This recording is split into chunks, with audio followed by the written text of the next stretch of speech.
You might remember this series of polls I hosted to find out what my community believes are the worst towers in all of Bloons Tower Defense 5. But there was just one problem with this system, which is that each poll only had 3 options. And this led to some towers that are as good as the Monkey Submarine and even the Helicopter, which is arguably the most important tower in all of BTD5 free play, getting voted as the worst of their respective 3 options. So, to make things right, I threw all 21 towers into a single Google form so that we could truly get an accurate result. Unfortunately, we only got about 200 responses instead of the several thousand we were getting with each poll, but overwhelmingly, you guys voted the Glue Gunner to be the worst tower in the game. And this pie chart really demonstrates that. Now honestly, I can understand the reasoning. The Glue Gunner has no way to affect Moab class balloons in the game, meaning that it's pretty useless on its own. However, there are definitely some cases where it can really help during the early to mid game for certain challenges such as Nap's Frills. But as the second worst tower, you guys voted for the Mortar Monkey, which honestly makes a lot of sense to me because everything it can do during the early to mid game can be done better by other towers, and its stall doesn't really offer any value for free play runs either. But then in third place, we've got the Ice Monkey, which I can't say I agree with. The Ice Shard Arctic Wind combo can literally handle infinite balloons, at least during the earlier game, and the Ice Monkey's stall is incredibly valuable as well. But of course, this was your chance to vote, not mine, and today we're gonna find out just how far can the 3 most disliked towers get in BTD5. Well, to find out, you already know I'll be playing on the longest map in the entire game, Express Shipping, which is basically like the resort of BTD5 if resort was also logs. And to start off here, our only decent option is to get down a Mortar Monkey, which now has targeting options like a regular tower thanks to its specialist building being enabled, along with it now also being able to stun non-Moab class balloons after hitting them as well. And I figured that it would be interesting to try out a little experiment with them. So, I got my first mortar upgraded to a 2-3, since this gives it the ability to remove camo from balloons, along with getting up a second 2-1 mortar for some extra support. And the idea was to see just how far this rather inexpensive defense could actually get us, now that the mortars were able to follow the balloons around the map. And I was honestly a bit surprised by just how well they were keeping up with things. But I'd have to say that zebra balloons were their biggest enemy, even more so than ceramics for some reason, and this is probably because of the fact that both black balloons and zebra balloons actually cannot be popped by explosions, so the only thing that's allowing these balloons to get popped is the Bernie stuff upgrade, and that takes a second to work. Although they didn't end up leaking any lives here. However, on round 42, the mortars ended up creating a big regrow farm out of the 2 regrow rainbow balloons that come on it, so I simply upgraded my weaker mortar into a big one, which can now shoot through 5 layers of balloons with a larger blast radius, and this promptly obliterated the rainbows. I then upgraded my other mortar to an artillery battery in order to triple its rate of fire and ensure that camo balloons wouldn't be an issue later on, and I'm actually pretty certain that the mortar has a bug where it doesn't get affected by reductions in income generation if it can pop through more than 1 layer of balloons at once, although I could be wrong about that.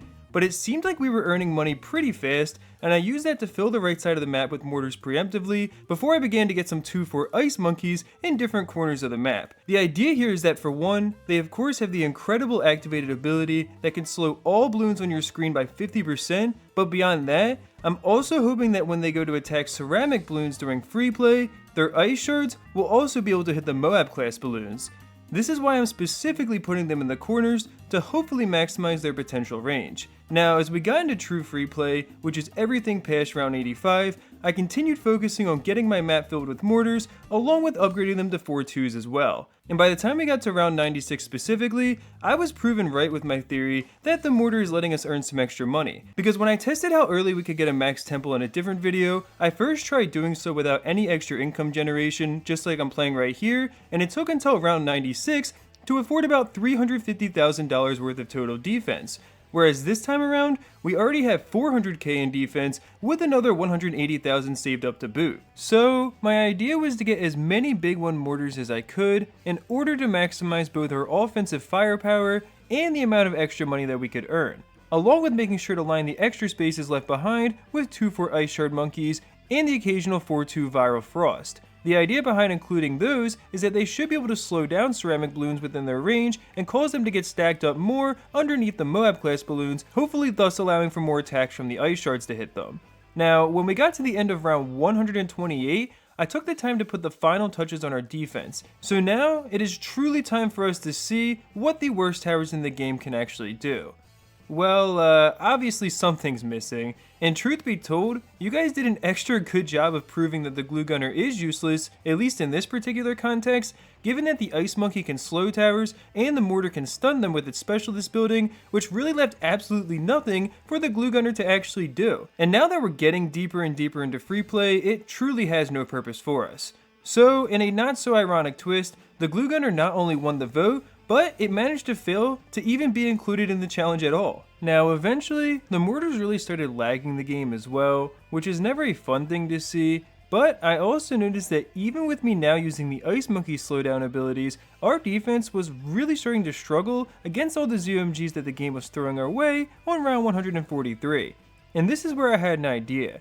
You see, everyone knows that I'm not very good at microing, but the 2-4 Mortar Monkey does have that activated ability that allows you to briefly stun all balloons on screen at once, which could be bought and sold over and over again to get a good amount of stunning effects on the balloons. So I contacted a friend who was able to make an auto hotkey script for me, and after a bit of tweaking on my end to get the mortar in the correct position and lower the amount of delay between each input, I was off to the races once more.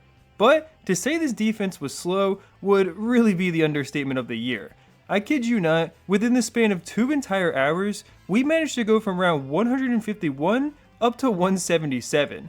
So if you've been enjoying this video, it would be really appreciated if you could drop a like and sub for the sake of my laptop's sanity. I mean seriously, the maximum that I can speed up footage with CapCut is 100 times, and we're only now just getting to round 160. But as you can see, when I put the footage at normal speed, our mortars cause an insane amount of lag, in particular when they're destroying a bunch of lower class balloons at once, it seems.